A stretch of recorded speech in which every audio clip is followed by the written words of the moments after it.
پیر بابا مزار کے اندر ایک لنگر خانہ ہے.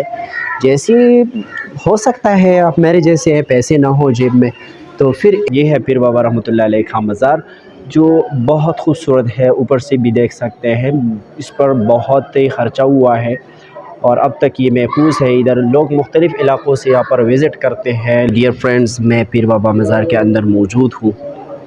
بہت سے لوگ ادھر آئے ہیں اور وہاں پر ادھر کچھ دعائیں مانگتے ہیں، نمازیں کرتے ہیں، تلاوت قرآن پاک کرتے ہیں. آئیے اسماعیل خان باہر سے جو مناظر ہے وہ دکھاتے ہیں. چلو آؤ نا. تو اندر سے یہاں پر لوگ مختلف علاقوں سے آتے رہتے ہیں اور دعائیں مانگتے ہیں. کچھ لوگ یہ مانگتے ہیں کہ اللہ مجھے ایک اچھا سا بیٹا دے دو، اللہ مجھے ایک اچھا سا بیٹی دے دو. کچھ تو مال کے لیے دعا کرتے ہیں، مجھے میلینئر بنا لو اللہ، مجھے ٹریلینئر بنا لو. یہ اس طرح دعائیں مانگتے رہتے ہیں. تو چلو، میں نے بتایا تھا کہ دعا تو مانگنا ہے لیکن پیر بابا سے نہیں، اللہ سے دعا مانگو. لیکن اس طرح مانگو کہ اللہ اس پیر بابا بزرگ آدمی کی خاطر میرا یہ قوم، میرا یہ مسئلہ، میرا یہ دعا قبول عطا فرما. تو اس طرح دعا جو ہے نا، علماء کرام آپ بتائیے کہ وہ تو ٹھیک ہوگا نا؟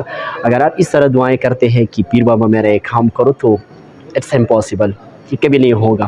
کیونکہ وہ بھی اللہ کا بندہ ہے اور ایک اللہ کا ایک بزرگ بندہ تھا، ایک آدمی تھا بزرگ. لیکن وہ بزرگ تھا، اس نے اللہ کے لیے اس نے اپنا زندگی دین پر خرچ کیا تھا، اس کا زندگی دین پر صرف ہوا تھا.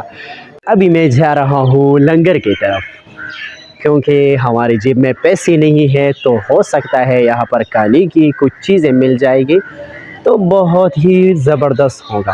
تو دیکھو بیک گراؤنڈ پر وہی ہے لنگر خانہ. پیر بابا مزار کے اندر ایک لنگر خانہ ہے.